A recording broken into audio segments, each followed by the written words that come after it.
जीव हमारी जाति है, मानव धर्म हमारा।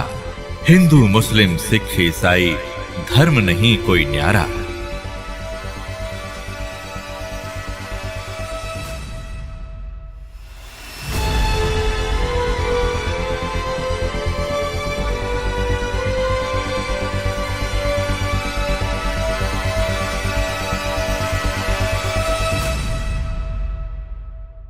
ये सन 1727 विक्रमी संवत 1784 की बात है, जिस दिन परमात्मा एक जिंदा महात्मा का रूप बना के अपने निज धाम सतलोक से चलकर छुडानी गांव छुडानी जिला झज्जर हरियाणा के खेतों में जंगल में आकर उतरे सहसरी आए, जहां पर आदरणीय गरीबदास साहिब 10 वर्ष के बालक अन्य साथी ग्वालों यानी पालियों के साथ गौवे चरा रहे थे। उस समय उनकी आयु 10 वर्ष की थी। तो उस समय में कुछ गर्मी बन जाती है, जैसे ये मौसम आप देख रहे हो। अब तो थोड़ी वर्षा सी होकर के कुछ ठंडक सी बन गई, नहीं आजकल पहले और भी खुशक अक्षेत्र था। गर्मी बन जाती है तो दिन के 10 बजे के आसपास सभी गवाले एक जांडी के पेड़ के नीचे अपना भोजन कर रहे थे। गौवे इधर उधर चल रही थी, कुछ बैठी थी वृक्षों के नीचे। 10-20 अन्य और पाली थे, 7-8-10, और एक गरीबदास जी 10 वर्ष के थे। वो सबसे छोटे बच्चे वही थे, और वो गरीबदास जी का अपना ही जंगल था, अपना ही खेत थे। गरीबदास जी का मूल गांव करौथा गांव है, जिला रोहतक के अंदर। इनका मूल गांव जो है गांव करौथा, जिला रोहतक हरियाणा में, और इनके नानके थे गांव छुडानी में। गरीबदास जी के कोई मामा नहीं था, इसलिए इनके नाना जी ने गरीबदास जी के पिताजी को वहाँ घर जमाई रख लिया था। जमीन लगभग 1400 एकड़ थी। उसका वारिस कोई ना होने से अपने दामाद को श्री शिवदयाल जी ने वहाँ रख लिया था। छुडानी जाने के लगभग 10-12 वर्ष के बाद, 12 वर्ष के उपरांत गरीबदास जी का जन्म गांव छुडानी जिला झज्जर में हुआ था। जमीन बहुत घनी थी, वर्षा पर आधारित होते थे। वर्षा हो जाती थी, कुछ कणक बीज दी जाती थी, बाकी क्षेत्र वो चरागाह बनाया करते थे और पशुपालन ही अधिक किया करते थे। उस दिन भी गरीबदास जी पाली गए हुए थे। एक जांडी के पेड़ के नीचे वो खाना खा रहे थे।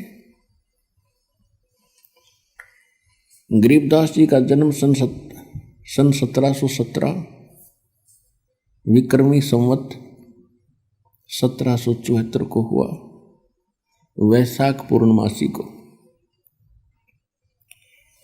तो ये सन 1727 यानी संवत 1784 की बात है।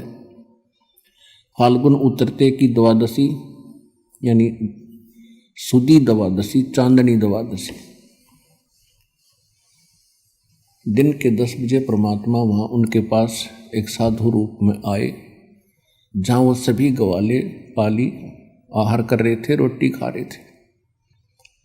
उस समय आतिथ्य सत्कार बहुत होता था, साधु संतों को विशेष आदर दिया जाता था। तो वहाँ गवालों में, पालियों में 50 वर्ष के, 40 वर्ष के, 20 वर्ष, 28, 17 और छोटे बच्चे गरीबदास जी 10 वर्ष के थे। जब परमात्मा उनके पास से निकट आए, जैसे कोई यात्री होता है, तो सभी ने कहा कि महाराज राम राम। परमात्मा ने कहा भाई राम राम। कहा आओ महाराज खाना खाओ। परमेश्वर ने कहा भी खाना तो मैं अपने गांव से खा कर आया हूं। कौन गांव है आपका? परमात्मा ने कहा सतलोक गांव है मेरा। फिर सभी ने कहा जी खाना नहीं खाओगे तो दूध तो पीना ही पड़ेगा। हम साधु संत अतिथि को बगैर कुछ आहार किए नहीं जाने देते, ये तो आपने स्वीकार करना ही पड़ेगा। परमात्मा आए तो इसीलिए थे। तो परमेश्वर ने कहा भी ठीक है, मैं दूध पीऊंगा, लेकिन मैं कंवारी गाय का दूध पीता हूं।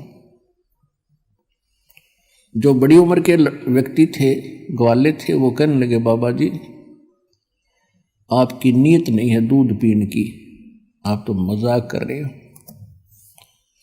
परमात्मा बोले भाई अगर दूध पिलाना है तो पिला दो, तो कुंवारी गाय का पीता हूं। इतनी डिस्कस हो रही थी, गरीबदास 10 वर्ष के बालक खड़े हुए एक कुंवारी गाय ले आए जो 1.5 वर्ष की बच्चिया थी, और कहा महाराज जी इसका ना तो बच्चा हुआ है ना इसके कोई सतन है, ये दूध कैसे देगी? परमेश्वर कबीर जी ने कहा कि बच्चों कोई तुम्हारे पास ऐसा बर्तन हो वो लाओ जिसमें दूध निकाल लेंगे। एक छोटा सा मिट्टी का बर्तन था, 8-10 किलो का, 8-10 लीटर का, तो उठा लाए, साफ करके रखा हुआ था। और गरीबदास जी पकड़ कर बैठ गए गाय के नीचे। परमात्मा बोले रख इसके नीचे, पकड़ कर बैठ गए गाय के नीचे, सतनों के नीचे। परमेश्वर खड़े हुए और बच्चिया के कमर पर हाथ थपकी मारी, सतन लंबे लंबे हो गए, दूध की धार चल पड़ी और पात्र भर गया जो बंद होगी। बोलो सतगुरुदेव, बंदी छोड़ कबीर साहेब की जय। अब गरीबदास जी ने, बच्चे ने कहा कि लो महाराज जी ये तो आपका ही चमत्कार है, दूध पी लो।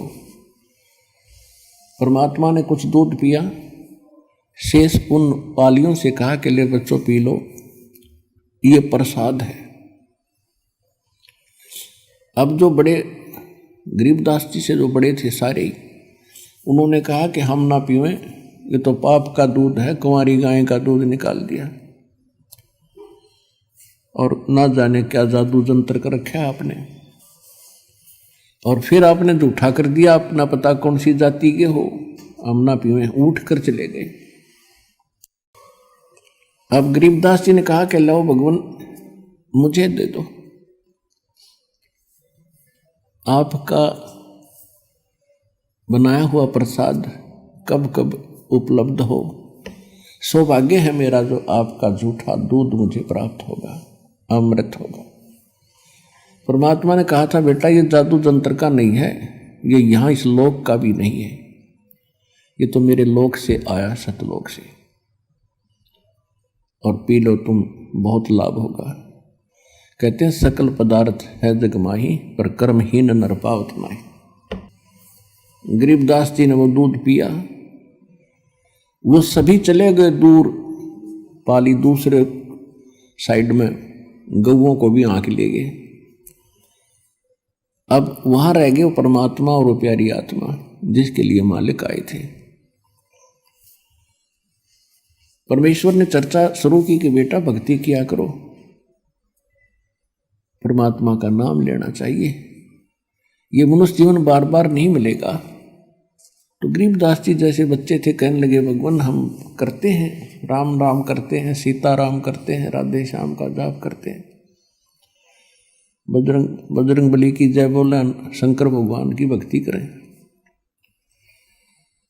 फिर परमात्मा ने काफी देर तक उनको समझाया बेटा ये इनकी भक्ति से मोक्ष नहीं हो सकता, आपका जन्म और मृत्यु नहीं मिट सकता, आपके कर्म के अंदर यानी प्रारब्ध के अंदर जो लिखा है कोई पाप कर्म जिससे आपको कोई हानि होनी है, तो इन भगवानों की भक्ति से वो समाप्त नहीं हो सकती।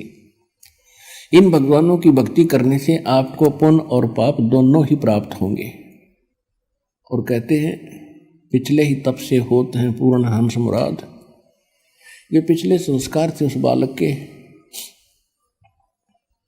एकदम उसके हृदय में एक विशेष प्रेरणा हुई कि परमात्मा, आज तक हमने यो ज्ञान कभी किसी से सुना नहीं, और ऐसा भगवान नहीं सुना जो आप बताते हो कि वो सब दुख दूर कर सकता है, हमारे प्रारब्ध यानी किस्मत लिखे हुए लेख का भी नाश कर सकता है, हमारे सब पापों का नाश करके हमें पवित्र कर सकता है और मोक्ष पूर्ण दे सकता है। और हमने तो कभी कभार स्वर्ग सुना था, उस स्वर्ग की भी जानकारी पूरी नहीं थी। तब परमात्मा ने स्वर्ग की डेफिनेशन सुनाई, परिभाषा सुनाई कि स्वर्ग तो बेटा ऐसा है जैसे एक होटल होता है, और होटल के अंदर जैसे शिमला, कुल्लू, मनाली साइड में, यहाँ राजस्थान, हरियाणा, पंजाब, उत्तर प्रदेश के व्यक्ति जो धनी लोग होते हैं वो महीना 20 दिन, हफ्ता 10 दिन गर्मियों के समय में वहाँ चले जाते हैं, अपनी जेब में पैसा ले जाते हैं 50,000 60,000, कमरा किराए पर लेते हैं, होटल में खाना भी सब सुविधाएं उपलब्ध होती हैं, सैर सपट्टे करते हैं, कोई काम नहीं होता क्योंकि उनका वहाँ कर्म क्षेत्र नहीं है, वो अपने धन को ही व्यय कर रहे हैं, वहाँ उनको सुविधा खूब प्राप्त है, कोई काम नहीं, लेकिन उनकी जेब कट रही है, उनकी पूंजी नाश हो रही है जो लेकर गए थे, और जिस समय वो पूंजी समाप्त हो जाएगी वो स्वयं वहां से चले आएंगे। अगले वर्ष हो सकता है ऐसा लाभ ना हो जिससे 50-60 हजार रुपये सेव हो जाए, बचत हो जाए, तो वो अगले बार वहां भी नहीं जा सकते, यहीं रहना पड़ेगा। ठीक इसी प्रकार ये स्वर्ग है।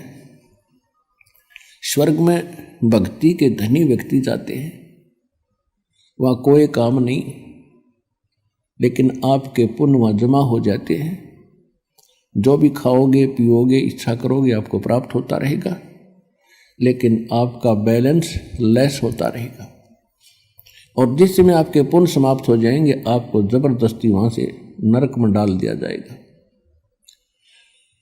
और नरक के बाद फिर पुनः आपको यहाँ 84 लाख योनियों की कुत्ते गधे सूअर के शरीरों में बेचा जाएगा, और ये प्रक्रिया आप असंख्य जन्मों से कर रहे हो, भोग रहे हो, इसका निर्वाह कर रहे हो।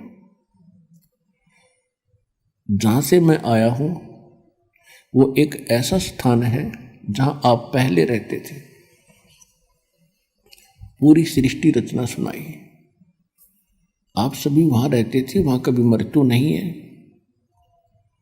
वहाँ कोई चीज का अभाव नहीं है, और यहाँ आपने आज चाहे कुछ भी सुविधा उपलब्ध है आपको, कितने आपके पास जमीन है, चाहे राजा बने हो, ये तो आपके पास रहनी ही नहीं है, मृत्यु के उपरांत ना जाने कहाँ पटकेगा ये काल उठा के। और जिस माया को आप आज अपनी मान रहे हो, इसको आपके